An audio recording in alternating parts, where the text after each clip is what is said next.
Okay, I think the first of anything is the hardest, and this one has been hard to get going. Uh, but I want to start these series of lecturettes, and we're going to get tired of that term, I'm sure, before I'm done with it. I'm already tired of it. But what I want to do in this one is share with you what I think is some helpful background information on Paul's world, his context, just the way people thought and understood, the way they understood things. There's actually a lot of information that's come in the last 50 years or so on Paul's world because anthropologists and sociologists and a lot of other people have chimed in. There was the discovery of the Dead Sea Scrolls in 1947. Took a few years for those to get out among people who studied them, and things were learned from that. There's been massive translations done, a lot of intercultural study done in the past few years that I think helps us understand the world of the New Testament better. But this lecturette, the purpose of it is simply to learn a little bit about Paul's setting in his world, how life went. A typical way to do a survey of Paul is to begin by talking about a matrix of converging worlds, that Paul lived in 3 or 4 worlds, had his feet in 3 or 4 worlds simultaneously. I'm going to do that, so that's not original to me, but what is original is my little statue that I'm going to put up, and I'm going to put these labels on the statue to maybe have a better understanding of what all Paul dealt with when he was dealing with stuff. So, and those 4 worlds are the ancient Mediterranean world, just the general context of that, the world of Greek culture, the world of Roman rule, and the world of Judaism. But first, today, we'll talk about the ancient Mediterranean setting that Paul was in. It's sort of the world under his feet. So I'm going to put that label under Paul. When we say the ancient Mediterranean setting or context, we're talking about the social fabric of all those lands surrounding the Mediterranean Sea. There was a way of life, and there were common ways of thinking that applied generally throughout that region. And Christianity was born in the ancient Mediterranean world. And that ancient context, the things we'll talk about today, is actually the setting for both testaments, Old and New Testament. These things would apply. Before I talk about culture, let me just say a thing or two about geography, because I think climate and geography affects our lives more than we imagine, even affects the way we think about things. When we talk about the ancient Mediterranean world, we're talking about that land that circles the Mediterranean Sea. At this point, you will hopefully see a map. It is a land with a lot of desert and a lot of mountains. That crescent has a climate that you won't be surprised at all to know is called a Mediterranean climate. That's basically also the climate of Southern California. And that applies to the lands that circle the Mediterranean. I think when you get farther up into Central Europe, you get more seasonal weather, maybe like we have, but that is the climate of the Bible world. What we're talking about are 2 seasons. There's a dry, hot season and a cool, rainy season. Travel is also inconvenient because you've got deserts and you've got semi-mountainous obstacles inland. There is a notoriously dangerous sea as the other option of travel. Travel was hard. When we talk about vegetation, you can probably imagine that we're talking mostly about short, scrubby vegetation that has hard leaves, dark green, waxy leaves that help retain moisture. Agriculture is dominated by wheat, figs, olives, and grapes. Husbandry is primarily consists of goats and sheep. Societies that developed in this land in Bible times are referred to as advanced agrarian societies. That's the kind of a society that's made possible by harnessing some animal power for the plow so that a farm can produce a little more than is necessary for the farming family. And that allows for the development of cities, which of course are parasitic because they depend upon the farmers taking care of their needs. Now I want to mention features of the ancient Mediterranean world, all ancient Mediterranean worlds, and to a certain extent, some of these things would apply even today to these areas. But I want to mention some characteristics that are different from ours, okay? I'll mention 8 things.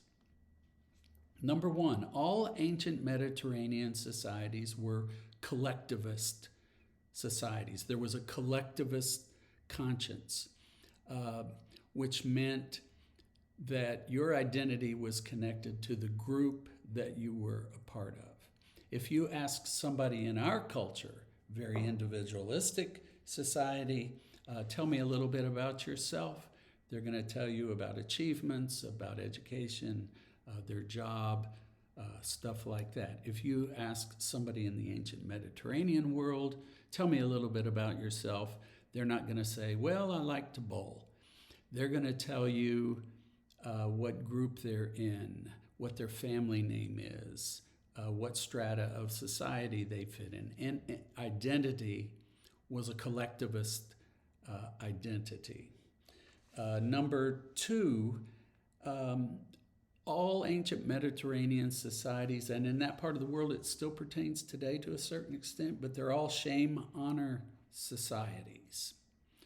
What that means is that the highest good for a person in that society is the honor that's bestowed upon them by other people.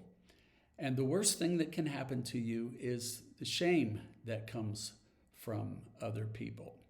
In our society, ours is called a guilt-innocence society. But in our society, we're always saying to our kids, don't worry about what other people think. You just do what you know is right in here. In a shame-honor culture, you're always looking out for what other people are saying about you. In a shame-honor culture, you will get rid of somebody, a threatening person, not just by exterminating them, you will shame them to death, which is exactly what the cross was for Jesus. It was a way of zeroing him out of the world. And so, in a shame-honor society, Paul will come up against this a couple of times in the Roman letter, but when Paul says, I'm not ashamed, he's not saying, I'm not going to be personally embarrassed by this. What he's saying is, I know when it's all said and done that I will not be shamed. People will not look at me shamefully because of what I believe, because it is true and it will vindicate itself. That's how things work in a shame-honor society. All societies in the ancient Mediterranean world were highly stratified with little or no social mobility. I mean, you were born into a class. You did not move up and down across classes. There's no story of somebody being born in a log cabin and becoming president of the United States like Abraham Lincoln in a highly stratified society like those in the ancient Mediterranean world. It will go without saying probably, but the ancient Mediterranean world was a patriarchal world.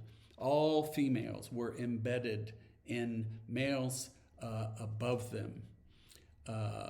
We'll get into that more, so I'm not going to spend a lot of time on it. But it was sort of triangular. So if you were an upper class female under your high class male, you were actually higher than a lower class male who was patriarch of his group. It worked that way too. And there were exceptions where especially wealthy women had some aspect of power in their life. Number 5, in-group, out-group boundaries were strong. There were high walls between the classes of people. You stayed with your group. You kept other people out. 6, it was a high context society, which meant that information within society was shared widely. I mean, a lot of people had the same information, the same context. We live in a low context society where a very highly educated person over here, say in the arts, and a very highly educated person over here in mechanical engineering, they might have a hard time conversing because they don't share a lot of the same kind of knowledge. In the ancient Mediterranean world, a lot of people had the same kind of knowledge. And what that meant was, first of all, you could talk about something like farming, like Jesus had illustrations like that, and everybody would understand what was going on because everybody knew what farming was like. It also meant that when people wrote, they didn't always tell you all the details because they assumed that when things were said, everybody's going to figure out what was happening between the lines. We can't necessarily, so we wish they had, but that's the nature of that world. Number 7, it was an oral society. Literacy rates were very low, and so most of the communication that took place, most of the information that was passed around was in oral form. We'll have plenty of time to talk about that. And then the last thing that I want to mention is that all ancient Mediterranean societies were polytheistic. They believed in multiple gods, except for the Jews, who were monotheistic and stood out because of that. In a polytheistic world, there were gods for all different facets of life, and people took time to sacrifice to them and pray to them to keep the peace with the gods. Now, I put all these things under Paul's feet because these are the things that were shared in common with everybody that was a part of that world. These are the kinds of things that go without saying if you're in that world. And nobody talked about them because they are assumed for everybody. And I guess the one part of this that you might focus on as I wrap up here is just the importance of group identity in all of this. You are your group. So what happens when, as you follow Jesus, you start to get outed by the people you've known and loved and teamed up with? Thus, Paul spends an awful lot of time in community shaping, trying to create strong societies, churches, for people to have new identity in. Thank you.